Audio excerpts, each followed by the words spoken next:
अस्सलाम वालेकुम नाज़रीन, आप देख रहे हैं प्रोग्राम दो टोक। मैं हूं किरण नाज। बेलाग तबसरे, दो टोक बात, बेखौफ बयानात, लगी लिपटी बातें। इसमें बहुत ज़्यादा मशहूर आप कह लीजिए शेर अफजल मरवत साहब के लिए अगर ये बात कही जाए तो ये बिल्कुल भी गलत नहीं है। तमाम औसाफ का मजमुआ जो है वो शेर अफजल मरवत साहब की ज़ात में हमें दिखाई देता है, लेकिन मुसलसल पार्टी डिसिप्लिन की खिलाफ वर्जी का इल्ज़ाम भी लगता रहा है। और अब हुआ ये है कि शेर अफजल मरवत साहब को पार्टी से ही बाहर कर दिया गया है। PTI के एडिशनल सेक्रेटरी जनरल हैं फिरदौस शमीम नकवी, इनके दस्तखतों के साथ एक जो है वो नोटिफिकेशन जारी किया गया है जिसमें उनकी बुनियादी जो पार्टी की रुकनियत है उसे मनसूख किया गया है। और साथ साथ ये मुतालबा किया गया है कि अगर शेर अफजल मरवत एक इज़्ज़तदार शख्स हैं तो फिर वो कौमी असम्बली की जो उनकी नशस्त है उससे दस्तबरदार हो जाए। अब ये देखना पड़ेगा कि शेर अफजल मरवत साहब इस पर क्या सोच रहे हैं, वो क्या बात करते हैं। शेर अफजल मरवत की ट्वीट्स और मीडिया पर जो बयानात आ रहे हैं उनकी निगरानी के लिए भी एक कमेटी बनाई गई है। नोटिफिकेशन के मुताबिक कमेटी ने नतीजा अखज़ किया है कि शेर अफजल मरवत पार्टी के कवायद और ज़वाबित का बिल्कुल भी पास नहीं करते और ख़ुद को पार्टी से ऊपर समझते हैं या बालातर समझते हैं, जिससे पार्टी की तस्वीर और पार्टी का जो बयानिया है वो बुरी तरह से मस्ख़ हुआ है। इतना बड़ा फैसला हो गया नाज़रीन, लेकिन यहाँ पर हैरानी की बात यह है कि चेयरमैन तहरीक इंसाफ वो इस बात से बिल्कुल ही बेखबर रहे। जब उनसे सवाल हुआ इस बारे में तो वो इस फैसले से बिल्कुल ही लाइल दिखाई दिए।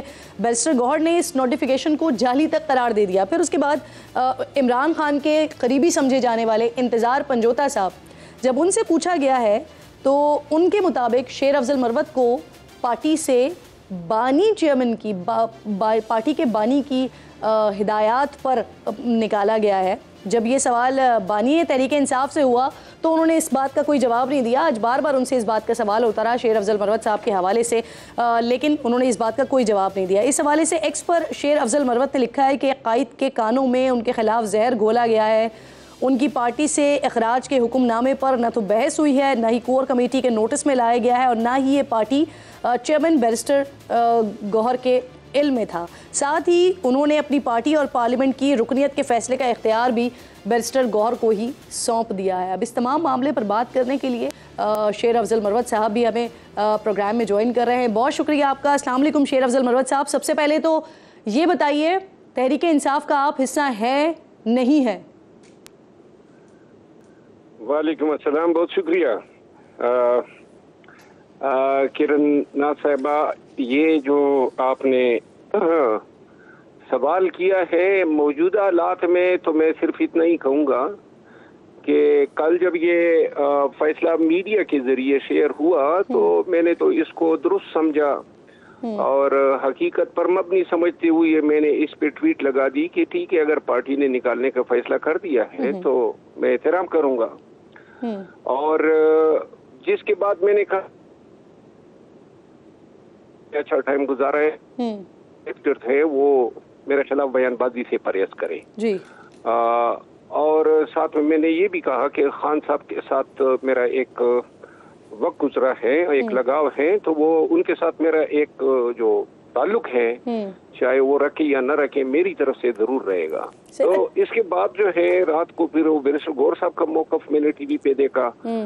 तो आज फिर मैंने कोर कमेटी का, चूंकि मैं मेंबर रहा हूँ और 76 में से तकरीबन 2 दर्जन लोगों से मेरी बात हुई और पता चला कि ना ये कोर कमेटी में ये लाया गया, ना ये एजेंडे पे था। बैरिस्टर गौहर साहब ने वो मीटिंग प्रिजाइड की थी तो ना उसको पता था। ये जब मीटिंग होने के बाद एलानिया जारी हुआ तो उसमें इसको शामिल कर दिया गया, इसको ये रंग दिया गया गोया ये कोर कमेटी का फैसला है। बहरहाल जहाँ तक मेरी मालूमात है जी। ये जो इकदाम हुआ है इसके पीछे साजिश तो जरूर है, क्योंकि ये सब कुछ हो रहा है बगैर मुझे सुने। और ये जो बातें कर रहे हैं फिरदौस शमीम नकवी साहब, इस ने तो पहले कभी नोटिफिकेशन जारी नहीं किए PTI का। ये कराची का रिहायशी है, इनको क्यों लाया गया? अगर कर नहीं था तो उमर अयूब साहब जारी करते। अच्छा, आप कह रहे ये क्योंकि साजिश हो रही है या कानों में जहर घोला जा रहा है बानी के, इंतज़ार पंजोता जो करीब समझे जाते हैं, ऑब्वियसली लीगल मैटर्स पे उनकी मुलाकातें भी वक्तन फ़वक्तन होती रहती हैं, वो कह रहे हैं कि ये जो फैसला हुआ है आपकी रुकनियत मनसूख करने का, तो वो बानी की हिदायत पर हुआ है। इंतजार पंजोता साहब जो है ना, ये उसी ग्रुप के स्पोक पर्सन है जो मेरे खिलाफ पार्टी में लगा हुआ है। अब वो जो है बानी पीटीआई को गलत इतलात देते आए हैं। आज भी उन्होंने एक प्रोग्राम में मेरे खिलाफ इल्जामात लगाए। बहरहाल मैंने आज जो है वर्कर्स की वजह से और पार्टी की वजह से कोई जवाब नहीं दे रहा हूँ, लेकिन ये है कि आइंदा अगर ये लोग मेरे खिलाफ इस तरह की तज़हीक का में गुफ्तगू करेंगे। बाकी पंजोता साहब, मरद साहब, आपकी ना बड़ी कुर्बानियां हैं, हमने खुद देखा है एक ऐसे वक्त में जब पाकिस्तान तहरीक इंसाफ बहुत मुश्किल में थी, ज़्यादातर लोग उनके जेलों में थे, जो दीगर क़यादत थी वो नहीं निकल रही थी, उस वक्त आप फ्रंट से लीड कर रहे थे, पीटीआई लीड कर रहे थे, आप क़यादत कर रहे थे। फिर हमने देखा आपकी फैमिली में पार्टी के हवाले से ही सारे मामलात हुए, जाने चली गई, आपका प्लाजा जो 2013 में बना था उसको डिमोलिश कर दिया गया, आपके ऊपर 44 के करीब FIRs हो गई। तो ये सारी कुर्बानियां आपकी नज़रअंदाज कर दी गई और आपको सुने बगैर ही फैसला सुना दिया गया कि अब आप पीटीआई का हिस्सा नहीं है। गुजारिश है कि ये जितनी भी हमने जदोजहद की थी वो किसी रिटर्न या किसी गेन के लिए नहीं की थी। ये मेरा अपना फैसला था कि क्योंकि उस वक्त 9 मई होने के बाद मुझे कोई समझ नहीं आ रहा था कि पाकिस्तान में रूल ऑफ लॉ के लिए खान से बेहतर कोई ऑप्शन हो सकता है।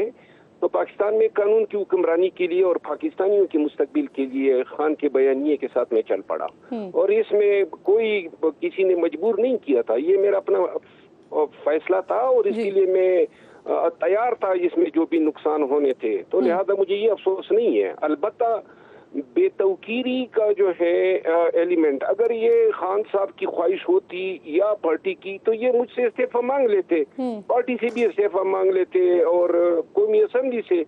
तो मैंने तो बबांगेदा हल्का हुआ था। नहीं, अभी आपके लिए कहा गया है ना कि आप इस्तीफा दें रुकनियत से, कौमी असम्बली से, तो क्या करेंगे अगर ये इमरान खान की तरफ से भी आ जाता है? तो फिर क्या आप इस्तीफा दे देंगे या अभी आप सोच रहे हैं इस मामले पर? आज मैंने बैरिस्टर गौर साहब से इस मामले पे गुफ्तगू की और उनको मैंने पेशकश की कि पार्टी की जो मेंबरशिप से इस्तीफा मांग की बात हो रही है और पार्लियामान से, तो मैं वो इस्तीफे जो है वो आपको भिजवा देता हूँ। और इस हवाले से मैंने तहरीरी तौर पे ऑथराइजेशन जो है अगर वो प्रेजेंट करना चाहे खान साहब को या स्पीकर साहब को, वो मैंने उसको मुरसल कर दी। बैरिस्टर गौर साहब ने ये बात जरूर कही, उसने कहा कि चूंकि उनके नोटिस में कोई चीज नहीं आई है और ये इस सारे प्रोसेस को शक की निगाह से देख रहा है, उनका ये कहना था कि खान साहब की तरफ से ऐसी कोई हिदायत उनको मौसूल नहीं हुई है, न कोर्ट कमेटी में फैसला हुआ है, तो मुझे जल्दबाजी नहीं करनी चाहिए। और उन्होंने कहा कि खान साहब से मुलाकात के बाद जो है वो उस पे मुझे खान साहब का जवाब नहीं। फिरदौस शमीम नकवी साहब से बात हुई ना, तो वो कह रहे हैं कि शिबली फराज उमर अयूब के साथ क्योंकि आपने काम करने से इनकार किया था, ऑन रिकॉर्ड ये मौजूद है, और नकवी साहब कह रहे हैं कि मुझे बताया गया था, मेरे इल्म में था कि आपको पार्टी से निकाला जा रहा है, लेकिन उन्होंने ये बात चेयरमैन गौहर को नहीं बताई। क्या ये वजह थी कि आपने उनके खिलाफ बयान दिया था? इसके खिलाफ बयान दिया था? आपने उमर अयूब और शिबली फराज वगैरह के साथ काम करने से इनकार कर दिया था ना। तो फिरदौस शमीम नकवी साहब कह रहे हैं कि मुझे पता था कि आपको पार्टी से निकाला जा रहा है, लेकिन चेयरमैन को नहीं बताया था, बैरिस्टर गौहर को नहीं बताया था। तो इसकी क्या ये वजह थी कि आपने उनके खिलाफ बयान दिया था? नहीं, मैंने तो ये शमीम नकवी साहब जो है ये तो ज़ईफ बुजुर्ग आदमी है, कराची के हैं और इनसे तो मेरा कोई लेना देना नहीं है। लेकिन चूंकि बहरहाल पार्टी में और सियासत में अब ये समझ आई है कि पार्टी में जिसकी पोजीशन मजबूत होती है तो सारे उनके ही राह गिलापना शुरू कर देते हैं। मैं ये जो मरवत साहब, आपको पार्टी से निकाले जाने का ना बैरिस्टर साहब को, बैरिस्टर गौहर को नहीं मालूम था, यानी पार्टी के चेयरमैन को नहीं मालूम था, लेकिन उमर अयूब को, शिबली फराज को, इन्हें मालूम था कि आपको पार्टी से निकाला जा रहा है। मेरा ख्याल है मुझे तो निकालने का सारा अमल सारा किया जरा इन्हीं का है और इनको मालूम किस तरह ना होता, लेकिन ये बेसिकली अगर इन्होंने निकालना था तो मुझे कह देते ना। क्या मतलब है, मेरी अपनी जिंदगी जो है बड़ी कोई बेहतरीन लाइफ है, मेरी वकालत जो है वो बिल्कुल मैं उससे इंतहाई बेहतरीन। आप खान साहब से मिलने कब जाएंगे और क्या लगता है आपको कि आज खान साहब से बार बार ये सवाल हुआ आपके हवाले से, लेकिन उन्होंने सहाफ़ियों के सवालात का जवाब नहीं दिया, क्यों नहीं दिया मरवत साहब? लेकिन बहुत सारी बातें दिल तो करते हैं कि आदमी पूरी कौम को बता दें, लेकिन चूंकि पार्टी अब से मेरा अभी तक राब्ता या मेरा सिलसिला खत्म नहीं हुआ है और ये जो है ये साजिश है और इस साजिश के पीछे जो लोग हैं ये वही लोग हैं जो गुज़िश्ता 1 साल से मुझे काम भी नहीं करने दे रहे हैं। कौन लोग हैं? मैं इस पे पहले बोल चुका हूँ, तो लिहाजा अभी इस टाइम दोबारा मैं कोई ये नहीं, अलबत्ता खान साहब से मिलूंगा, खान साहब को बताऊंगा कि खान साहब को ऐसे अहम फैसले करते हुए मुझे सुनना तो चाहिए था। इस तरह तो नहीं हो सकता है ना कि एक शख्स आपकी पार्टी में मेंबर पार्लियामान हो, आपकी पार्टी के लिए जो है उसने भागदौड़ की हो और जब कोई इस तरह का यानी इल्जाम क्या है बयानात दिए हैं। मरवत साहब, अवामी मकबूलियत की वजह से क्या कुछ लोगों ने खान साहब को ये तासुर दिया है कि शेर अफजल मरवत आपकी जगह ले रहे हैं? देखिए ये सुनी सुनाई बातें हैं, लेकिन ये मैंने जरूर सुना है कि सोशल मीडिया पे लगे कि जी ये खान की जगह ले रहा है और ये इल्जाम लगे कि जी ये फलां का आदमी है। अगर मैं किसी का आदमी होता तो मेरा कंटेंट ये होता कि मैं कोई पॉलिटिकल गेम किए बगैर यही इस तरह खुरदरे अंदाज में ये कहता कि जी आपने इस्तीफा लेना है तो ले ले, क्योंकि मेरी कोई पॉलिटिकल फ्यूचर में अपना देख ही नहीं रहा हूँ, न मेरी कोई दिलचस्पी है सियासत में। हम मजबूरी की हालत में आए खान साहब और ये खान साहब का साथ, यानी उस वक्त जी ये सोशल मीडिया पर चल रहा है कि आप किसी के आदमी हैं या पीटीआई के अंदर से उनको बताया जा रहा है कि आप प्लांटेड हैं? हर किस्म का इल्जाम मुझ पे लगा है अल्लाह के फजल से। नहीं, ये मैं ये पूछ रही हूँ कि क्या ये सोशल मीडिया पर चल रहा है आपके खिलाफ या इमरान खान को पार्टी के अंदर से बताया गया है? ये जो मेरे पार्टी में मेहरबान हैं इन्होंने तो अपनी पीटीआई की सोशल मीडिया का मेरे खिलाफ इस्तेमाल किया। ये 1 साल से मेरे खिलाफ पीटीआई की अपनी सोशल मीडिया टीम लगी हुई है और ये लोग लगे हुए हैं और ये इन्होंने कोई इल्जाम ऐसा नहीं। पीटीआई की सोशल मीडिया टीम है जो आपके खिलाफ कर रही है काम? जी पीटीआई की सोशल मीडिया अच्छा, टीम में। मरवत साहब, आपको पीपल्स पार्टी ने शमूलियत की दावत दी है, कुछ सोच रहे हैं?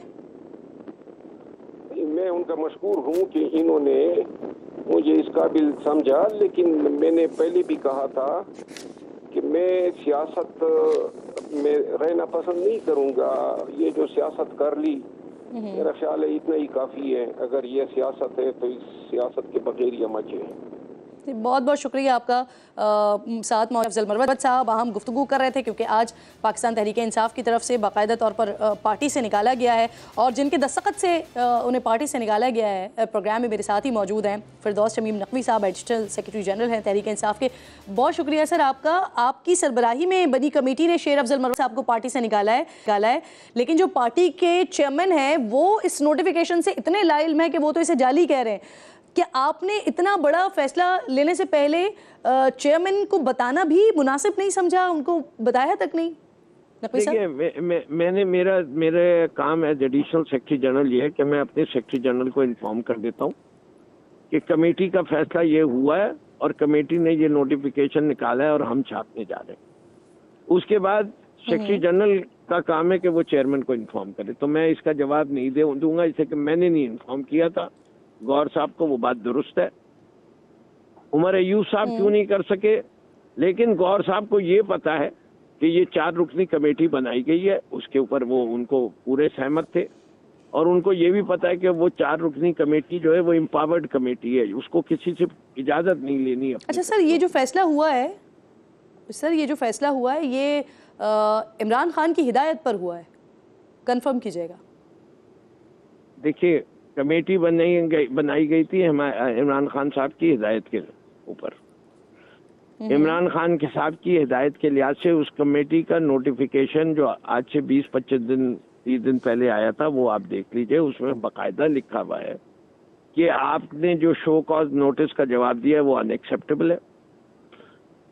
फाउंडिंग चेयरमैन की हिदायत के ऊपर आपको वार्न किया जा रहा है कि आप डिसिप्लिन की वॉल्यूशन नहीं करेंगे, और आपके बिहेवियर को ऑब्जर्व करने के लिए एक 4 रुकनी कमेटी बना दी गई है जिसके लोगों के नाम है फिरदौस शमीम नकवी, रऊफ हसन, आतिफ खान और दाऊद काकड़।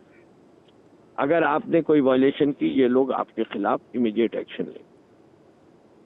ठीक है, उन्हीं ने वॉयलेशन की पिछले हफ्ते 2-3 दफा, उसकी वजह से ये कमेटी मिली और इस कमेटी का एक मेंबर जेल में है, बाकी 3 मेंबरान ने उसके ऊपर फैसला कर लिया कि और असेंबली की रुकनियत से जो इस्तीफा मांगा गया है वो भी बानी की हिदायत पर ही मांगा गया है। चलिए, अब मैंने एक शख्स को पार्टी से निकाल दिया तो उसके बाद वो पीटीआई में तो नहीं रहा ना। जब वो पीटीआई में नहीं रहा और वो पीटीआई के टिकट पे इलेक्शन लड़ा है तो उसकी शराफत की अगर है तो उसको ये करना चाहिए कि जी मैं अब पीटीआई का, क्योंकि रुकन के हैसियत से मैंने लड़ा था, मैं रिजाइन करता हूँ और दोबारा इलेक्शन हो तो उसमें वो इंडिपेंडेंट खड़ा हो, किसी और पार्टी से खड़ा हो, पीटीआई से नहीं खड़ा हो सकता। और फिर अगर वो हरा के हमें जीत जाए तो उसको हक है असेंबली में बैठ के, लेकिन असेंबली में बैठा रहे जब उसकी पीटीआई की बुनियादी रुकनियत खत्म हो गई। वो मेरे शेर अफजल मरवत के जिन बयानात पर एतराजात हैं उन पर सफाई का मौका दिया गया था उन्हें? देखिए, उनको एक शोकॉज नोटिस दिया गया था पहले, उसका उन्हीं ने जवाब दिया था, उस जवाब को अनसेटिस्फैक्टरी डिक्लेयर किया गया और उसके बाद उनको एक फर्दर कॉशनरी नोटिस दिया गया था। उस कॉशनरी नोटिस को भी उन्हीं ने वॉयलेट किया। आज नकवी साहब, आज बानी से भी बहुत दफ़ा इस हवाले से सहाफ़ियों ने सवाल किया, लेकिन उन्होंने इस बात पर कोई जवाब नहीं दिया। सर, वो उनके जवाब देने की क्या जरूरत है? जब उन्होंने एम्पावर कर दिया था एक कमेटी को तो इसका मतलब है जो वो कमेटी फैसला करेगी, वरना वो कहते कि तुम लोग मुझसे पूछ के करना जो करना। ऑब्वियसली जब उन्होंने कमेटी को एम्पावर कर दिया और कमेटी ने ये फैसला कर लिया तो या तो इमरान खान साहब को तब्दील करना है तो वो कमेटी को फारिग करके उनको रीइंस्टेट कर दे। और अगर सर, अगर बानी पीटीआई इस फैसले को तब्दील करते हुए शेर अफजल मरवत की रुकनियत को बहाल कर देते हैं, देन मैं देखिए, मैं जो मेरा आई एम श्योर के खान साहब मुझसे पूछेंगे भी, और अगर खान साहब ये समझते हैं कि पार्टी के लिए बेहतर है कि शेर अफजल मरवत को रखना है तो मेरे सर आंखों पर पूरी पार्टी के अंदर, इतनी बड़ी पार्टी में क्या हर शख्सियत के बारे में मैं ये कह सकता हूँ कि जी मेरा बिल्कुल मैं एग्री करता हूँ कि इस आदमी को पार्टी में होना चाहिए? बहुत सारे लोग हैं, सबको हम हटाते कोई फिरते, ना मेरी मर्जी चलती है ना सर, एक बात पर बड़ा क्रिटिसिज्म हो रहा है आप लोगों पर कि कई, आप समेत कई सारे रहनुमा थे जो जेलों में थे, जो लोग बाहर थे वो सड़कों पर नहीं आ रहे थे, लेकिन शेर अफजल मरवत अकेले लीड कर रहे थे सर पीटीआई को। लेकिन इस वक्त अब जब थोड़ा सा ब्रीदिंग स्पेस मिला है पीटीआई को तो आपने उन्हें फौरी फारिग कर दिया पार्टी से। इस पर बड़ा क्रिटिसिज्म हो रहा है आप लोगों पर। मेरे ख्याल से देखिए, पहली चीज ये शेर अफजल मरवत का क्रेडिट नहीं है। लोग हर उस आदमी का जिक्र सुनने को तैयार हैं जो इमरान खान की बात करे। मजलिस में लोग जिक्र हुसैन सुनने जाते हैं, मुकर्रिर को सुनने नहीं जाते। बहुत बहुत शुक्रिया आपका, बहुत शुक्रिया, आपका साथ मौजूद थे फिरदौस शमीम। प्रोग्राम में मेरे अगले मेहमानों में, मोअज़्ज़ज़ मेहमानों में शुएब शाहीन साहब सेक्रेटरी इत्तलात हैं पीटीआई के, ज्वाइन कर चुके हैं। इसके साथ साथ राना एहसान अफजल साहब कोऑर्डिनेटर हैं वज़ीर आज़म के, मुझे ज्वाइन कर चुके हैं। आप दोनों मेहमानों के मैं शुक्रगुजार हूँ। शुएब साहब, ये क्या हुआ है सर? चेयरमैन को बताया नहीं, बानी ने जवाब नहीं दिया, शेर अफजल मरवत आज इस वक्त हिस्सा है आपकी पार्टी का या नहीं है? देखिए, मैं समझता हूँ कि फिरदौस शमीम नकवी साहब ने उसकी वजाहत कर दी। ख़ान साहब के हुक्म पे उनको कोर कमेटी, पॉलिटिकल कमेटी से निकाला गया था। ख़ान साहब के हुक्म पे शोका नोटिस हुआ था। ख़ान साहब के हुक्म पे एक कमेटी बनी थी और उस कमेटी की फाइंडिंग्स आई हैं। उन फाइंडिंग्स की एग्जीक्यूशन हो गई है, इम्प्लीमेंटेशन हो गई है। मेरा ख़्याल है कि कोई भी पार्टी हो, जिसका भी जो नाम हो, डिसिप्लिन की बुनियाद पर आगे चला करती है। अगर पार्टी ये समझती है कि डिसिप्लिन की वायलेशन जो है वो मुनासिब नहीं है, तो पार्टी उसके ऊपर फैसला करती है। इस्तीफा देने से क्यों रोका है शेर अफजल मरवत को? इशू है और पार्टी ने डिसीजन दे दिया। जी क्या कह रही हैं? क्या सवाल क्यों रोका फिर शेर अफजल मरवत को इस्तीफा देने से? नहीं, मेरा नहीं ख्याल, मेरे नॉलेज में नहीं है कि उन्होंने उनको रोका है। पार्टी का डिसीजन एग्जीक्यूट हो चुका है और उनको लिख दिया गया है, राइटिंग में वो चीज़ आ चुकी है। गौहर साहब इज़ वन पर्सन और पार्टी एक पूरा जमहूरी पार्टी होती है और जो वो फैसला करती है आई थिंक, और वो फैसला जो है वो हतमी हैसियत रखता है और ख़ान साहब के ही फैसले चलते हैं। और दूसरी बात यह है कि गौहर साहब एक केयर टेकर, आप चेयरमैन उनको कह सकते हैं, बानी चेयरमैन जो हैं वो फुल एम्पावर्ड हैं। और इस वक्त तक तो अभी इस वक्त की तो पोजीशन ये है कि हमारी पार्टी का रजिस्ट्रेशन अभी तक उन्होंने वो जो इंट्रा पार्टी इलेक्शंस हैं उन्होंने एक्सेप्ट ही नहीं किया हुआ। प्रैक्टिकल पर्पसेस चेयरमैन हमारे इमरान खान साहब हैं और पार्टी के जो इंटरनल अफेयर्स हैं, मेरा ख्याल है कि उन्होंने अगर किसी को ऑथराइज किया है और उन्होंने इतने एम्पावर्ड आपके पार्टी के चेयरमैन हैं कि उनको पार्टी से किसी की रुकनियत मुअत्तल की जा रही होती है, पार्टी से किसी को निकाला जा रहा होता है, तो वो जो नोटिफिकेशन होता है वो उस तक को जाली करार दे देते हैं, उनके इल्म में नहीं होता।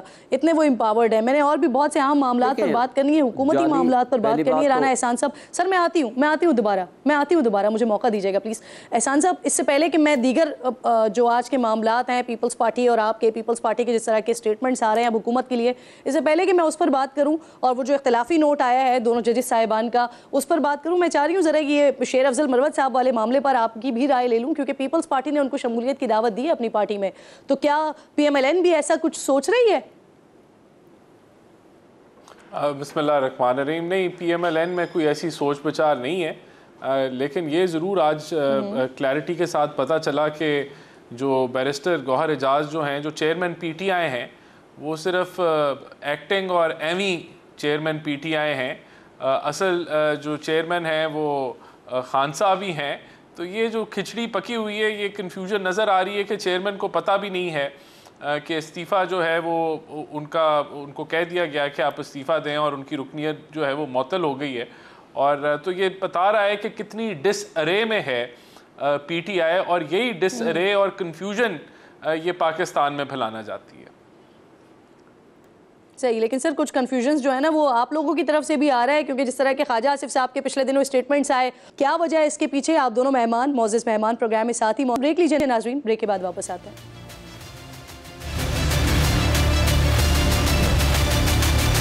वेलकम बैक वंस अगेन जी। दोनों जजेस साहिबान का इख्तिलाफी नोट 29 सफ़ात पर मुश्तमिल ये आज आ गया है सामने खुसूसी नशिस्तों के हवाले से, और जो इख्तिलाफी नोट लिखा गया है वो उसमें ये भी कहा गया है कि पीटीआई इस केस में क्योंकि फ़रीक नहीं थी, पीटीआई को रिलीफ देने के लिए आर्टिकल 175 और 185 में तफवीज़ दायरा इख्तियार से बाहर जाना होगा। तो इस पर मज़ीद ज़रा बात करते हैं राना साहब। अब ये तहरीरी फ़ैसले में ताख़ीर की जो बात इख्तिलाफी नोट में की गई है, चीफ जस्टिस भी यही कर चुके हैं, तो क्या फिर हुकूमत इस पॉइंट पर कुछ सोच रही है अदालत से रुजू करने के हवाले से? ये देखें, हुकूमत तो बिल्कुल अपील पे तो गई है ना हुकूमत सुप्रीम कोर्ट के अंदर। बात ये है कि हुकूमत का तो काम जो लॉ मेकर्स हैं उन्होंने बहुत एम्पली क्लियर एक अमेंडमेंट की है, एक आईनी जो कानूनी जो बिल लेके आए हैं, वो भी एक क्लैरिटी के साथ हमारा मैसेज है कि आइन और कानून को फॉलो होना चाहिए, और वो भी याद दहानी दिलाई गई है। और ये जो बात की गई है बिल्कुल यही हम इसी चीज़ के ऊपर बात कर रहे थे, तो कि जो चीज़ मांगी नहीं गई वो इनको दे दी गई और एक एक्स्ट्रा फेवर किया गया। तो मेरे ख्याल से उस मौक़िफ़ की भी तायीद हुई है। तो बिल्कुल ये हमारे मौक़िफ़ की तायीद करते हैं, और जो हमने जो बिल हम लेके आए हैं असेंबली में वो बड़ा क्लियर कट है, उसमें कोई कन्फ्यूजन नहीं है, और उसमें कोई चीज़ कोई तब्दील भी नहीं है। वो पहले से ही इलेक्शन एक्ट का हिस्सा है, तो उसको दोबारा दोहराने का मकसद भी ये है कि उसको बोर्ड में हाईलाइट कर दिया जाए कि ये कानून है, और अगर आप कानून के मुताबिक चलें तो फिर वो फैसला नहीं आता। तो हुकूमत ने तो अपना स्टांस क्लियर किया है इस मौक़िफ़ के ऊपर। नहीं, तो हुकूमत को फैसले में ताख़ीर पर तशवीश तो ऑब्वियसली है, लेकिन आप नहीं समझते कि ये आपको मौका मिल गया कानून साजी का? ये देखें, असेंबली का काम ही कानून साजी है, उसके अंदर जो हमने रेट्रोस्पेक्टिव की बात की है, वो भी जो हमने कानून जब हम लेके आए हैं वो रेट्रोस्पेक्टिव इसलिए भी है क्योंकि वो पहले से ही कानून है, तो उसको रिपीट करने का भी मकसद ये है कि उसको याद दहानी की जाए और वो पहले से कानून है। और इसमें जो अहम बात है ना एहसान साहब जी कि इस कानून के तहत क्या फिर इलेक्शन कमीशन पाबंद नहीं होगा जो सुप्रीम कोर्ट की तरफ से फैसला आया उस पर अमल दरामद करने के लिए? मेरे ख्याल से तो जब बिल पास हो जाए तो सुप्रीम कोर्ट जो कानून है उसको फॉलो करने के लिए पाबंद होता है। शुएब साहब ऐसा ही है? देखें, ऐसी कोई बात नहीं है। पहली बात तो यह है कि ये कॉन्स्टिट्यूशन की इंटरप्रेशन हुई है, आर्टिकल 51 की सुप्रीम कोर्ट ने की है और जो हमें सीटें मिली हैं, तो लिहाजा पहली बात। दूसरी बात यह है कि 2 मेंबर बेंच के फैसले की कोई कानूनी हैसियत नहीं है क्योंकि वो एक ओपिनियन ऑफ 2 मेंबर बेंच है। 11 मुअज़्ज़ज़ जज साहिबान ने हमारे हक़ में फैसला दिया, जिसमें से 8 जज साहिबान ने बहुत क्लैरिटी के साथ फैसला दिया। नहीं मैं देखें वो जो इख्तिलाफी नोट है ना, जजेस का जो फैसला है 13 में से 2 जजेस का, नहीं सर वो इख्तिलाफी नोट तो अलग है। मैं कानून साजी की बात कर रही हूँ। जो राना साहब बात कर रहे हैं कि अगर असेंबली की तरफ से बिल आ गया, वो पास हो गया, तो फिर उसके बाद वो बाइंडिंग नहीं रहती है। तो ऐसा ही है कि फिर इलेक्शन कमीशन पाबंद नहीं है सुप्रीम कोर्ट के फैसले पर अमल दरामद करने के लिए? देखें, पहली बात तो ये है कि ऐसा कोई भी कानून जो आइन की खिलाफ वर्जी में बनाया जाए या जिसको कोई रेट्रोस्पेक्टिव एप्लीकेबिलिटी दी जाए वो काबिल इतलाक़ नहीं होता, वो गैर आइनी होता है आम तौर पर। दूसरा, आपने देखा प्रैक्टिस एंड प्रोसीजर एक्ट के अंदर इन्होंने एक बैक डेटेड रेट्रोस्पेक्टिव एप्लीकेबिलिटी रखी थी कि किसी को भी अपील का हक है तो बैक डेटेड उसको दे देते हैं। उसको सुप्रीम कोर्ट ने अल्ट्रा वायलेंस और सर अगर ये कानून पास हो जाता है तो फिर पीटीआई की स्ट्रैटेजी क्या होगी? सर आप इसको चैलेंज करेंगे अदालत में? ज़ाहिर है इसको चैलेंज, जी बिल्कुल इसको चैलेंज करेंगे। और इसके बाद मैं आपको एक बात बता दूं, इसके अंदर बहुत सुकून है। पहली बात तो यह है कि ये कानून जो कुछ बनाया गया है वो हमारी ये सुप्रीम कोर्ट की जजमेंट को किसी लिहाज से इफ़ेक्ट नहीं करता। वजह उसका ये है कि सुप्रीम कोर्ट ने वाज़े तौर पर कहा है कि वी वर नॉट इंडिपेंडेंट। जब हम इंडिपेंडेंट ही नहीं थे, we were part of the PTI, तो ये कहना कि अब इस हमारे ऊपर ये इतलाक़ कर दिया गया, ये नहीं हो सकता। दूसरी बात है कि इसके अंदर लैक ऑफ बोनाफाइडी है, यानी बदनीयती पे मबनी ये लॉ बनाया गया है जस्ट टू फ्रस्ट्रेट। लेकिन सर इख्तिलाफी नोट में proceedings and the pronouncement of the court of law, इख्तिलाफी नोट में सर एक नुक्ता ये भी उठाया गया है कि समाअत के दौरान जजेस ने मखसूस नशिस्तें पीटीआई को देने का सवाल किया, तो जो वकील थे आपके सलमान अकरम राजा साहब, उन्होंने इससे इख्तिलाफ किया, यानी आपके वकला भी नहीं चाहते थे कि ये जो खुसूसी नशिस्तें हैं ये पीटीआई को दी जाएँ। देखिए, इसमें तो मेरा नहीं ख्याल कि कोई इबहम है। अब सुप्रीम कोर्ट फैसला दे चुकी है in the larger interest of the justice. ये आर्टिकल 184 हो या आर्टिकल 187 हो, वो एम्पावर करता है सुप्रीम कोर्ट ऑफ पाकिस्तान को कि कोई भी टेक्निकलिटीज़ हैं उसको साइड पे कर दे और वो इंसाफ के तकाज़ों को हर हाल में उन्होंने इम्प्लीमेंट करना है। जिन हालात में, जिन सरकमस्टांसेस में हमें इंडिपेंडेंट डिक्लेयर किया गया था, जिन हालात में सुप्रीम कोर्ट की जजमेंट को मिस इंटरप्रेट किया इलेक्शन कमीशन ऑफ पाकिस्तान ने जानबूझ के, उसको हाईलाइट किया है सुप्रीम कोर्ट ने। अभी डिटेल रीजनिंग आनी है, लेकिन 2 मुअज़्ज़ज़ जज साहिबान का जो फैसला है सर इस पे कमेंट आ गया, मुझे क्विकली आगे बढ़ना है क्योंकि आपको पता है ये जो मुज़ाकरात वाले मामलात हैं ये भी बड़े इंपॉर्टेंट हैं। और राना साहब आज फिर बड़ी क्लैरिटी के साथ बानिए पीटीआई कह रहे हैं कि अगर उन्होंने बात करनी है, अगर उन्होंने मुज़ाकरात करने हैं तो वो सिर्फ इस्टेब्लिशमेंट के साथ कर रहे हैं। और जो कल परसों तक बात हो रही थी महमूद खान अचकज़ई साहब के हवाले से, तो अब वो क्लैरिटी आ गई है कि वो तमाम सियासी जमातों से बात करने का उन्हें कहा गया है। तो क्या सर PMLN बात करेगी उनसे? देखें, बात ये है कि अचकज़ई साहब से तो बिल्कुल एक अच्छा ताउन भी रहा है और वो पहले जो है वो जो हमारी जो कोलिशन थी उसको सपोर्ट भी करते रहे हैं और ऑपोजिशन में भी इकट्ठे रहे हैं। तो हमें तो कोई इख्तलाफ नहीं है उनसे तो बातचीत होती रहती है। लेकिन मेरे ख्याल से उनको किस तरह का मैंडेट दिया गया है पीटीआई की तरफ से हमारे साथ बात करने के लिए, इसको देखना पड़ेगा कि क्या वो जो है उनके पास कोई अथॉरिटी भी है, क्या वो कोई फैसले भी कर सकेंगे। या हमेशा की तरह पीटीआई जिस तरह करती है कि कुछ टीम या कुछ लोगों को आगे करती है और फिर वहाँ से कारपेट खींच लेती है?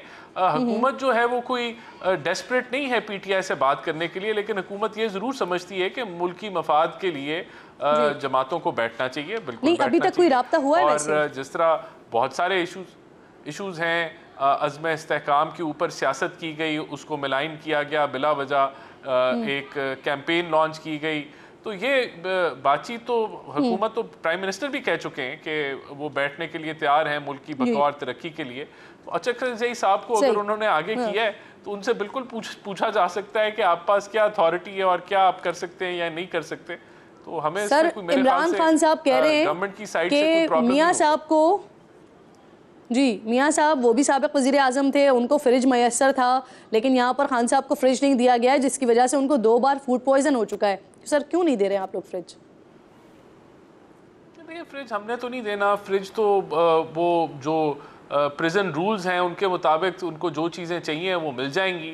बाकी अगर वो फ्रिज की रिटर्न रिक्वेस्ट दें तो आई एम श्योर उनको फ्रिज भी मिल जाएगा। अगर उनको एक्सरसाइज की मशीन मिलती हैं, अगर उनको काफ़ी अच्छे उनकी मर्ज़ी के मुताबिक खाने मिलते हैं, उनको जो है एक्सरसाइज के मौके मिलते हैं, तो ये भी मिल जाएगा। उनको एक अच्छी फैसिलिटीज़ वहाँ दी गई हैं जो कि आम जो है प्रिजनर्स को मौजूद नहीं है। बल्कि मैंने तो अभी हालिया एक खबर पढ़ी थी कि कुछ लोगों के लॉयर्स ने पिटिशन फाइल की है कि जो इमरान खान को आसाइशें मौजूद हैं वो उनके भी प्रिजनर्स को दी जाएं। तो ये ट्रेंड भी अभी स्टार्ट हो रहा है, तो मेरे ख्याल से उनको काफ़ी जो है आसानियाँ दी गई हैं।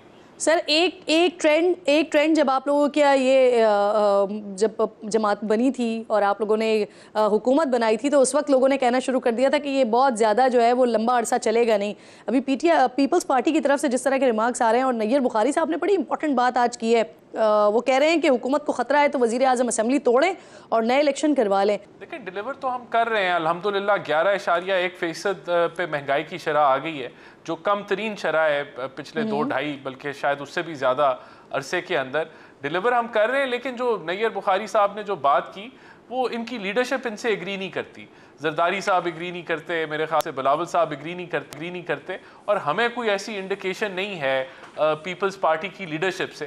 उनके अंदर भी ऐसे इंडिविजुअल्स होंगे जो पार्टी की लीडरशिप से मशवरा नहीं करते और अपना मौक़िफ़ बयान करते हैं, लेकिन मेरे ख्याल से सब लोग ये पार्टी पॉलिसी से बाउंड हैं और अपनी अगर इंडिविजुअल राय भी देते हैं तो वो इतनी मानी नहीं रखती, क्योंकि उनकी लीडरशिप जो है वो बड़ी क्लियर है और उनसे हमारी बातचीत भी होती है और वो फुली हुकूमत को जो है वो सपोर्ट कर रहे हैं।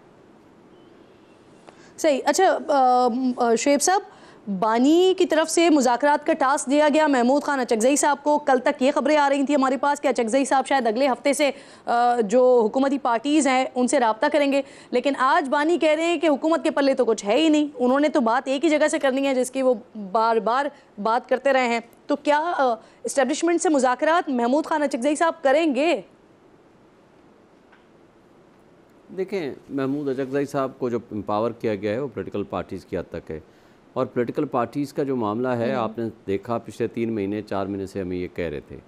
जब इन्होंने कहा बात करनी है, हमने कहा जी अचकज़ई साहब को एम्पावर है, आप जो प्रपोज़ल देना चाहें, जो बात करना चाहें वो हम तक पहुँचाएँगे, हम आगे चलेंगे।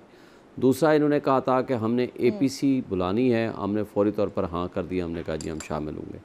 12 जुलाई को फैसला आया और 15 जुलाई को अता तारड़ को मुझे बताएं किसने कहा कि आप जाएं माहौल ख़राब करें, आप ये प्रेस कॉन्फ्रेंस क्लियर कर देना। महमूद खान अचकज़ई साहब को मैंडेट दिया गया था कि वो एस्टेब्लिशमेंट से बात करें, या उन्होंने इनकार कर दिया महमूद खान अचकज़ई साहब ने? देखें, एस्टेब्लिशमेंट कि वो सिर्फ सियासी जमातों से बात करेंगे, उनको सिर्फ ये सियासी जमातों के हवाले से उनसे बात की गई थी, और एक दफ़ा से ज़ायद मरतबा खान साहब ने भी बताया, हमने भी कहा, और APC में शिरकत की बात भी की। लेकिन जो खान साहब कह रहे हैं कि ये इनके पास अख्तियार नहीं है, ये दुरुस्त बात इसलिए भी है कि जो मैं आपको कह रहा था कि कैबिनेट का फ़ैसला नहीं हुआ, डिप्टी चेयरमैन को पता नहीं, इत्तेहादियों को पता नहीं, और सुप्रीम कोर्ट के फैसले के 3 दिन के अंदर अंदर आकर अता तारड़ आकर कहता है कि ना जनाब पाबंदी भी लगाएंगे, इनको आर्टिकल 6 लगाएंगे।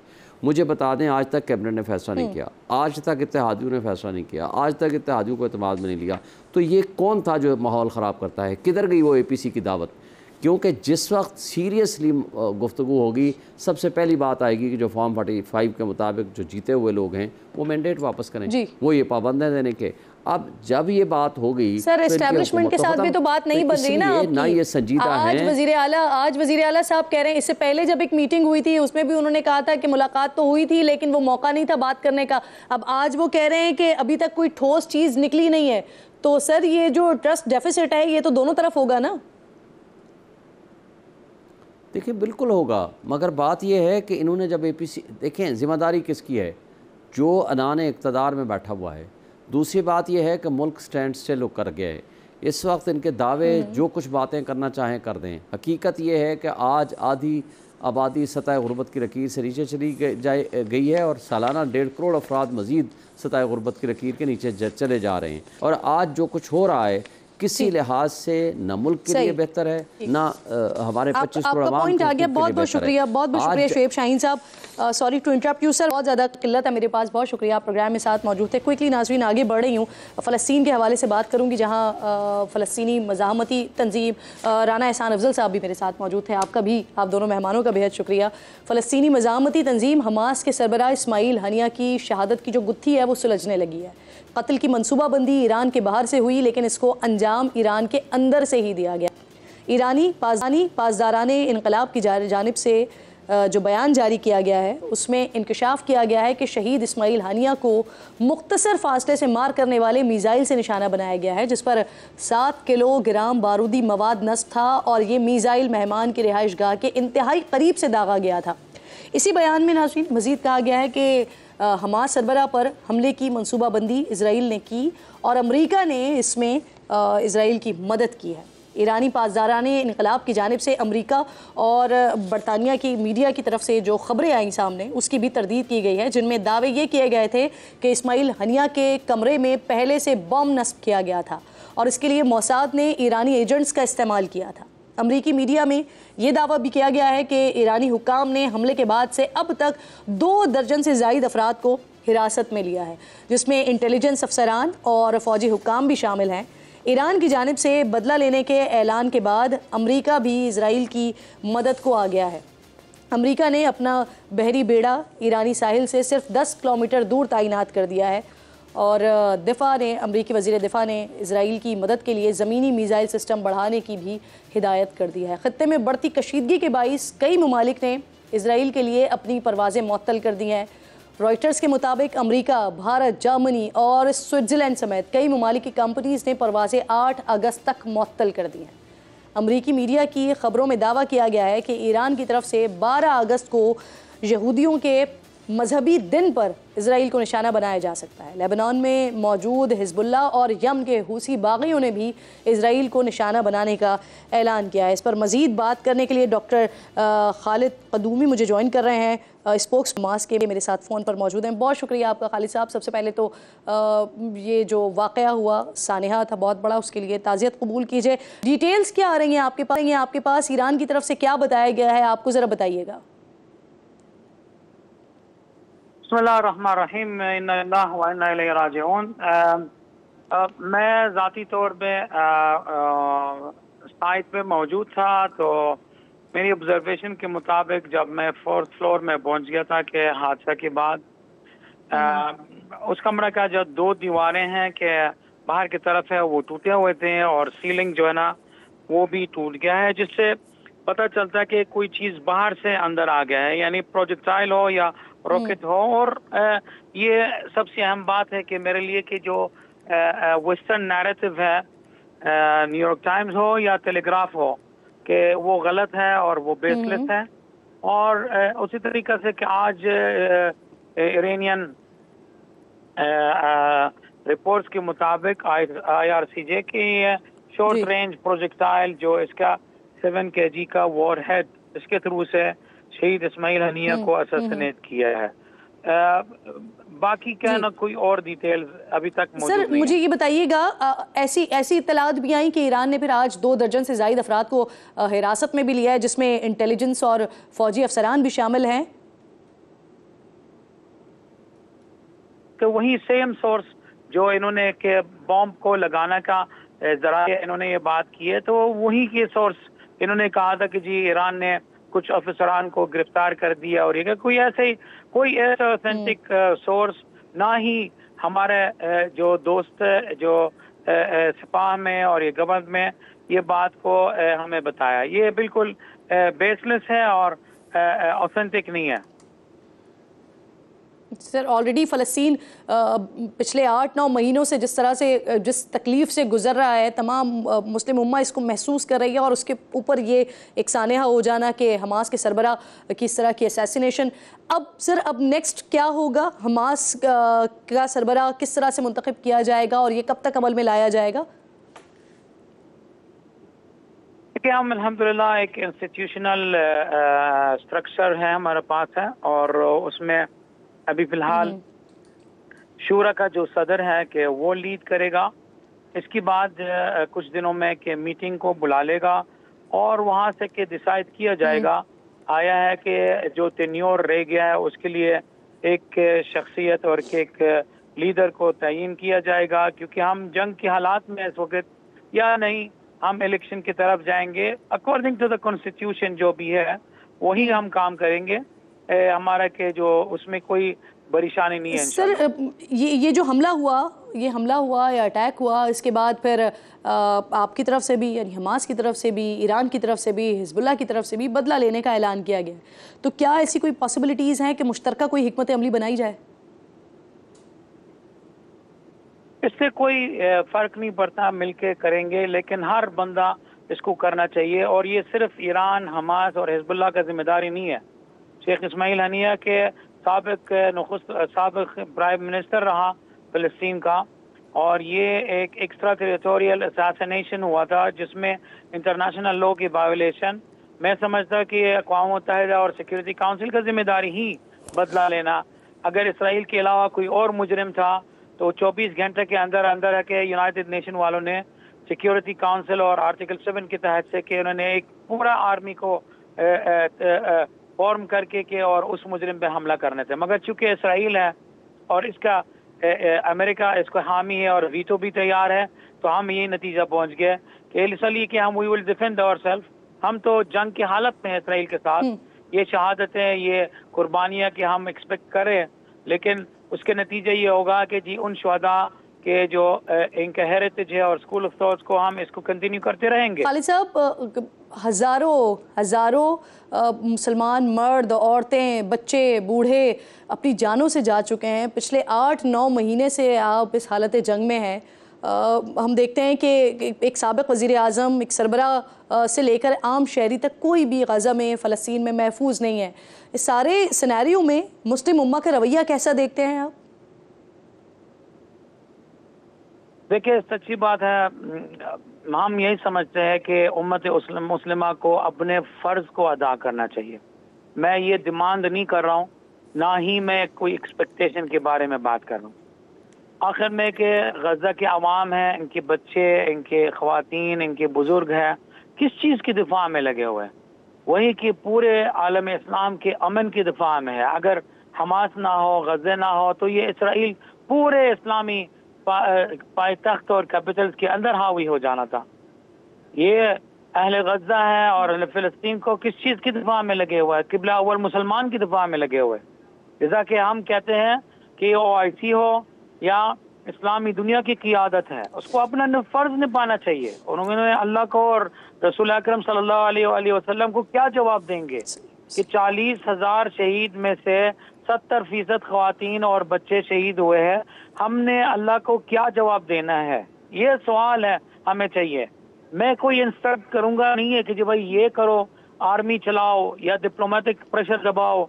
मुख्तसर है, जो भी कुछ करना है कि इस जेनोसाइड को ख़त्म करना चाहिए। बहुत बड़ा सवाल उठा दिया आपने कि रसूलुल्लाह को क्या जवाब देंगे कि क़िबला अव्वल की हिफाजत का नारा तो मान लगाते हैं, लेकिन असल कुर्बानी जो दे रहे हैं, जाने जो दे रहे हैं, वो अहले फ़लस्तीन दे रहे हैं। बहुत शुक्रिया आपका खालिद साहब, प्रोग्राम में साथ मौजूद थे। वक्त भी ख़त्म हो गया। इंशाअल्लाह नाज़रीन से कल मुलाकात होगी। अपना और अपने मुल्क का ख़ास ख्याल रखिए और फ़लस्तीन को अपनी दुआओं में याद रखिए। अल्लाह निगहबान।